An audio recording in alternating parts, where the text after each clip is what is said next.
Assalamu alaikum. I am Akir Randawa, lecturer at the Time Institute Multan. I am assigned for your subject Fundamental of Halal Food, in which I will discuss about the basic introduction of halal food, the first and the last divine law, the which food are permitted and which food are prohibited in the Islam, and the next I will discuss the food prepared and the processed foods which are allowed.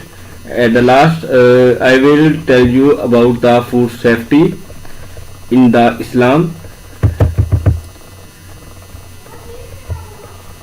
First, we already know that Islam is the youngest religion of the world, which covers approximately 2 billion people of the world. We as a Muslim, we follow the teaching of our beloved Prophet Muhammad sallallahu alaihi wasallam and the instruction of Allah Almighty. As a Muslim, Islam provides us complete code of the life of how we should spend our life. In every aspects of life, we follow the teaching of the life for live a contentment life. For the net object, Islam also provide guidelines according to for the law and the food laws, which mean to ensure that these type of foods are beneficial for the Muslim according to the spiritual, mortal and the physically health. These are three aspects are the important aspects in the Islam. From the creation of the man, food has become a part of his life. हम food के बगैर ज़िंदा नहीं रह सकते ना, कि हम हमारी बेसिक नेसेसिटी है फूड. जब से अल्लाह ने हज़रत आदम को बनाया, हज़रत अम्मा हवा को बनाया, तो अल्लाह ने उनको जन्नत में छोड़ दिया. तो अल्लाह ने उनसे कहा कि आप यहाँ पे हर किस्म का फूड इंजॉय करें, लेकिन आपने इस सर्टेन टाइप ऑफ जो ट्री है इसके पास नहीं जाना, अदरवाइज आप मैं समझ के आप मेरे अहकाम की खिलाफ वर्जी करेंगे. तो फिर शैतान ने उन्हें बरगलाया, तो वो उस दरख्त के पास के उनका फ्रूट खाया, उसका फ्रूट खाया, तो अल्लाह ने उनको जन्नत से निकाल के दुनिया में भेज दिया. ये फर्स्ट लॉ ऑफ डिवाइन था. According to that Allah almighty order Hazrat Adam that O Adam stay with your wife your spouse if Hazrat Amma Hawa in the garden and enjoy the all types of the foods which are there, but don't go near this certain type of the tree, otherwise you will be considered as transgressor. Transgressor means if someone act against the certain types of law, rule or code of conduct, he means transgressor. कि अगर कोई specific types of law के कुछ code के against जाएगा, उसका mean है ट्रांसग्रेसर. कि अल्लाह ताला ने जब इंसान बना तब से ही अपना लॉ क्रिएट कर दिया. तो फर्स्ट लॉ करेंगे, और द सेकंड लॉ जो of divine, first law of divine कहेंगे कि जिसे होली बाइबल में कोड किया गया है, और कुरान पाक में एक सूरत रऊफ आयत नंबर 19 उसमें कोड किया गया है. तो जो ऑलरेडी मैंने आपको बता दिया है कि इस्लाम के अल्लाह almighty order Hazrat Adam stay with his wife as Amma in the garden and don't go near a certain type of the tree. This was the beginning of the man's life when the first law of the divine is conduct. When the religion Islam was completed, तो जब इस्लाम complete हुआ, अल्लाह ताला ने अपना दूसरा और last law भेजा food के related. According to the prophet Muhammad सल्लल्लाहु अलैहि वसल्लम, अल्लाह ताला ने उनके ज़रिए कन्वे किया कि इंसानी लोगों को बताओ कि आप लोगों ने मुर्दाद का गोश्त नहीं खाना, ठीक है, उसके अलावा कोई ज़ख्मी जानवर का गोश्त नहीं खाना, और जिसको सडन किल करते हैं उसका गोश्त नहीं खाना. उसके अलावा कुछ लिमिटेशन लगा दी कि आप लोगों ने ये जो ओमनीवोर्स हैं, कुछ कार्निवोर्स हैं, उनका मीट नहीं खाना आपने, ठीक है. तो तब देखेंगे जब इस्लाम नहीं था, जब अल्लाह ताला के अहकाम इंसानों पे नाज़िल होते थे और बाकी अम्बिया के दौर में भी अल्लाह ताला ने जो लिमिटेशन लगाई थी वो अब आके सही प्रूव हो रही है। अल्लाह ताला ने दो ही कंसेप्ट दिए हैं, हलाल और हराम का, जो कि इस्लाम ने के थ्रू हमें प्रोवाइड किए गए हैं। तो अब जैसे कि अकॉर्डिंग टू द इस्लाम के हमने जो सूर है उसका गोश्त नहीं खाना, और किसी भी जो जानवर है जो कि मुर्दाद का गोश्त नहीं खाना, या जो सडनली जिन्हें किल किया जाता है उनका गोश्त नहीं खाना। तो अब साइंटिफिकली प्रूव हो रहा है कि जो सूर है, ठीक है, पोर है, वो पोर्क है, तो उसके मीट में सर्टेन टाइप ऑफ द ऐसे कार्सिनोजेनिक कंपाउंड्स हैं जो कि कंटाजीनियस हैं ह्यूमन हेल्थ के लिए। और जो डेड एनिमल्स होते हैं या फिर जो सडन जिनको किल किया जाता है, उनके बॉडी से ऐसे हार्मोन रिलीज होते हैं जो कि हमारी बॉडी के लिए और हमारी हेल्थ के लिए कंटाजीनियस है। कि इस्लाम ने हमें शुरू से ही एक कंप्लीट कोड दिया लाइफ का कि हम इसको फॉलो करके हम अपनी लाइफ को गुजार सकते हैं अच्छे तरीके से। Hence the first and the last divine law over being passed on mankind where the food law of the are codex alimentarius. Codex alimentarius क्या है?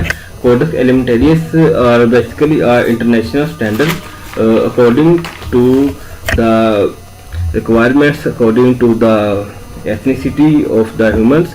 के कोडेक्स एलिमेंटेरियस में फूड के रिलेटेड वो लॉ बनाए गए हैं जो कि हमारी एथनिसिटी के, हमारे रिलीजन के, हमारे कल्चर के अकॉर्डिंग होते हैं कि हमने उसको फॉलो करके हम एक हेल्दी, सेफ एंड नॉश हम फूड ले सकते हैं।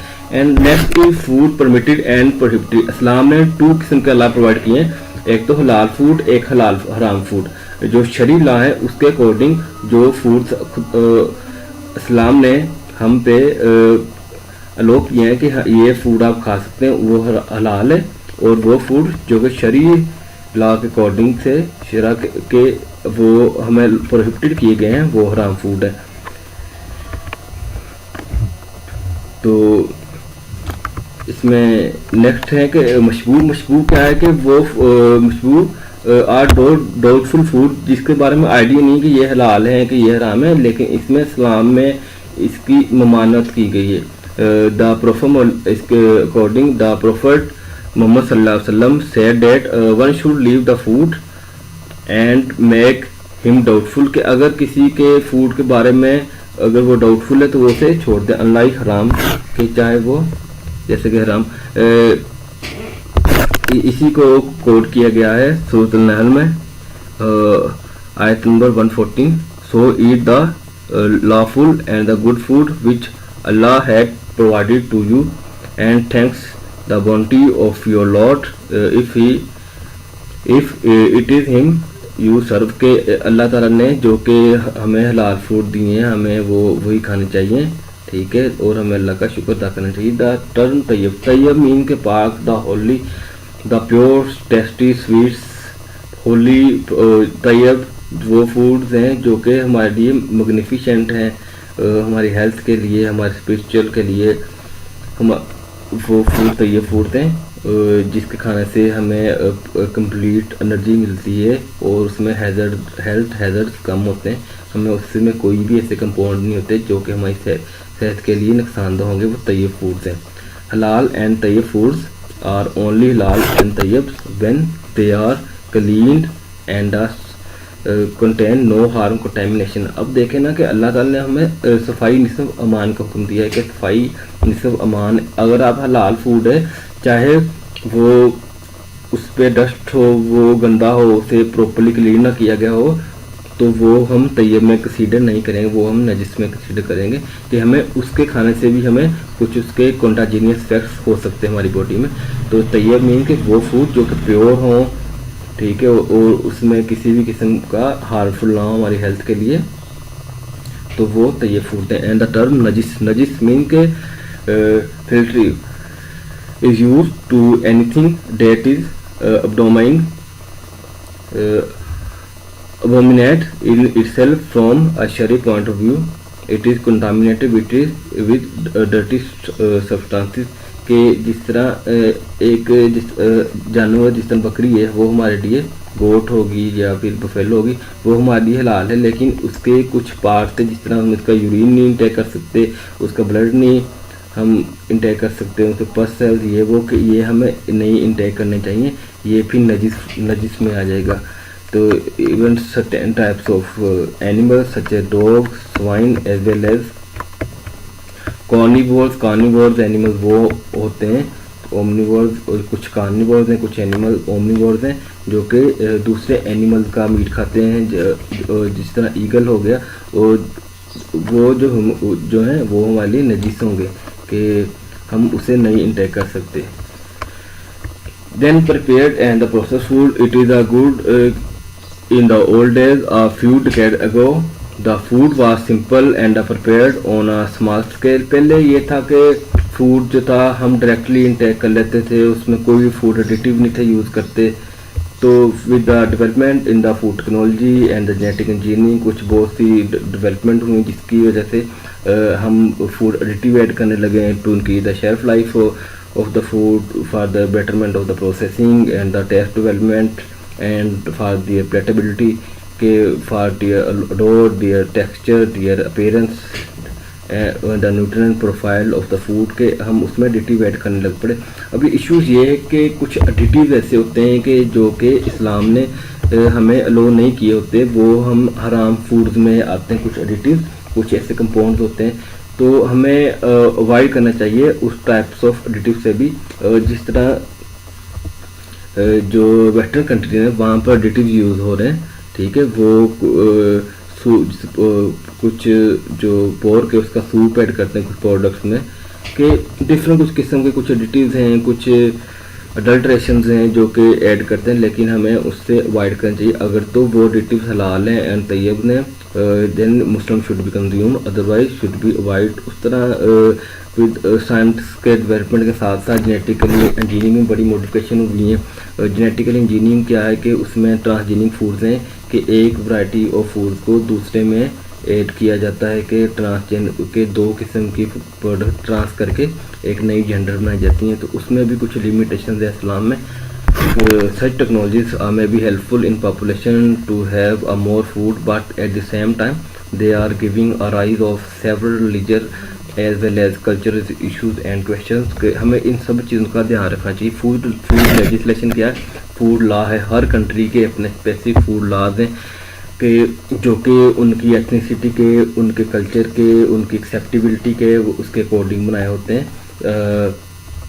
If we clearly look at the food legislation of the various government, the first and the foremost question is for the sale and the consumption of any food that must be safe and wholesome।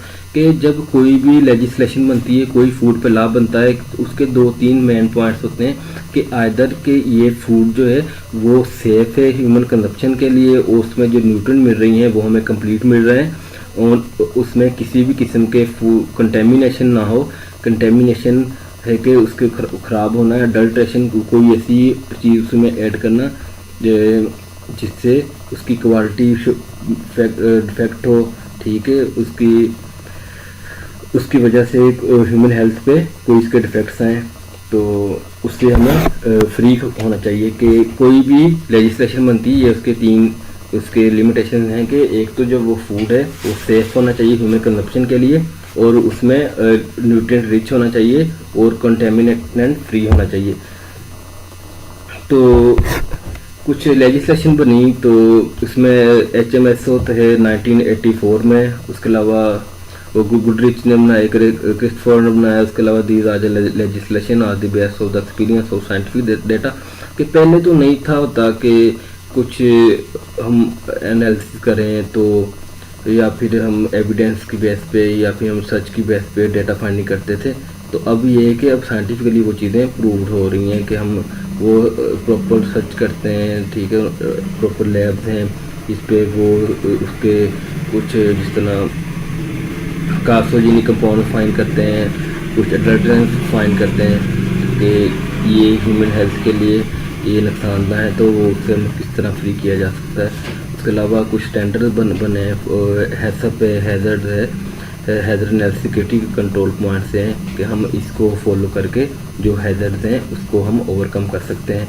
उसके अलावा the tests of the adulteration of the food and culinary passion, ये publish कुछ इस तरह, इसमें काफ़ी ज़्यादा publication हुई, कुछ इस पर सर्च हुई, ठीक है।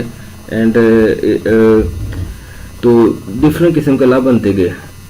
ये 1920 में हुआ था ये treatise of the adulteration of the food and culinary poisons, ये बुक पब्लिश हुई थी 1920 में।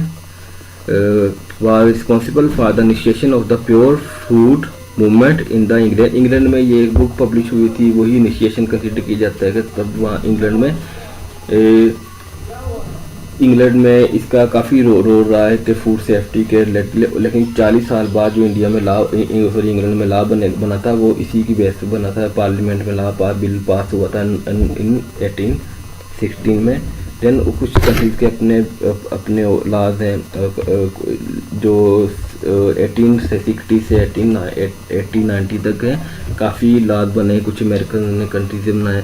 The first law was passed in 1906, ये 1906 में फर्स्ट लॉ पास किया गया। अगर हम फॉलो करें इस्लाम को तो लॉ 2 ही हैं, अगर हम उसे ही फॉलो कर लें तो हम जो कंटाजीनियस इफेक्ट्स हैं फूड्स के, उससे बच सकते हैं, हम फूड अडल्ट्रेशन से बच सकते हैं।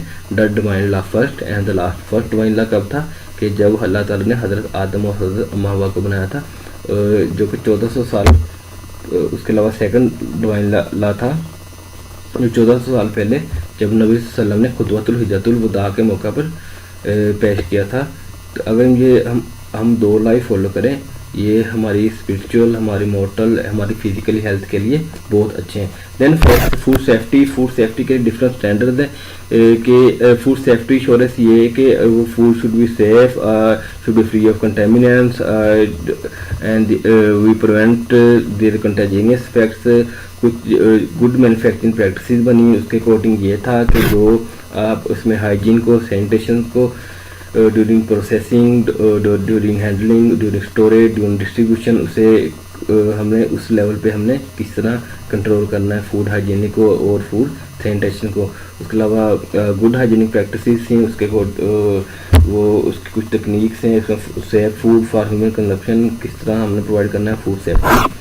And further food safety is concern that the food which is not cause any harmful ज़ाहिर, जो फूड भी हमें किसी भी किस्म का नुकसान न पहुँचाए, चाहे वो उसके इंटरनल कुछ ऐसे कंपाउंड हैं, कुछ ऐसी फॉरेन जो फिजिकल फैक्टर्स हैं जो कुछ अटैच हो गए हैं, तो हम उससे किस तरह प्रिवेंट कर सकते हैं। तो इन इंडस्ट्री कुछ हलाल फूड की पॉलिसीज़ भी बनी है, हलाल फूड मैनेजमेंट सिस्टम है। कुछ साल पहले 10 कंट्री में फॉलो हो रहा था, वो 16 जो इस्लामिक कंट्रीज़ हैं उनमें ये जो हलाल फूड सेफ्टी पॉलिसी फॉलो हो रही है। And the further is food safety in Islam, we all know that the Islam is provide the complete code of the life and the mankind and then encapsulate the food hygiene, food and safety in 2 words कि अल्लाह ताला ने इस्लाम के through हमें ज़िंदगी गुजारने का मुकम्मल तरीका दिया है, जिससे अल्लाह और इस्लाम ने ये 2 चीज़ों पे ही ख़त्म कर दी फूड सेफ्टी, एक हलाल और हराम पे। अगर आप इस लॉ को फॉलो करेंगे, हलाल और हराम को, आप किसी भी किस्म के जो टॉक्सिसिटी है या इंटॉक्सिकेशन है उससे आप प्रिवेंट कर सकते हैं। तैयब फूड अब न्यू इरा की रिक्वायरमेंट्स है कि वो तैयब जो लाज हैं, तैयब फूड हैं, ये रिक्वायरमेंट्स है और मॉडर्न फूड इंडस्ट्री को उसे फॉलो करें, और उसी एक वही तरीका है जिसके थ्रू हम बच सकते हैं किसी भी किस्म के हेल्थ हैजर्ड से, क्योंकि 80 से 90% जो डिजीज़ होती हैं फूड बोर्न होती हैं। And the last the prophet Muhammad सल्लल्लाहु अलैहि वसल्लम provide very clean guidelines for overnourished and hygienic food. It is exactly what the food scientists and the technologists are doing nowadays कि आजकल जो साइंटिस्ट कर रहे हैं, जो सर्चिज कर रहे हैं, जो एनालिसिस कर रहे हैं, जो वो हमारे नबी सल्लल्लाहु अलैहि वसल्लम ने हमें 1400 साल पहले ही हमें वो इंस्ट्रक्शन दे दी थी जो खुतबातुल हिजरतुल विदा के मौके पे आई थी। अगर हम उसको ही फॉलो करें तो हम इन चीज़ों से बच सकते हैं। However, there are the implementation of the certain legislation and the law, वो GMP बने कुछ लॉ हैसप हैदर एनएलसी क्रिटिकल कंट्रोल पॉइंट्स हैं, ISO 9001 है। ये डिफरेंट किस्म के हेल्थ स्टैंडर्ड्स हैं जिसको हम फॉलो करके हम प्रिवेंट कर सकते हैं किसी भी किस्म की फूड रिलेटेड इशू से। ओके, अल्लाह हाफिज़।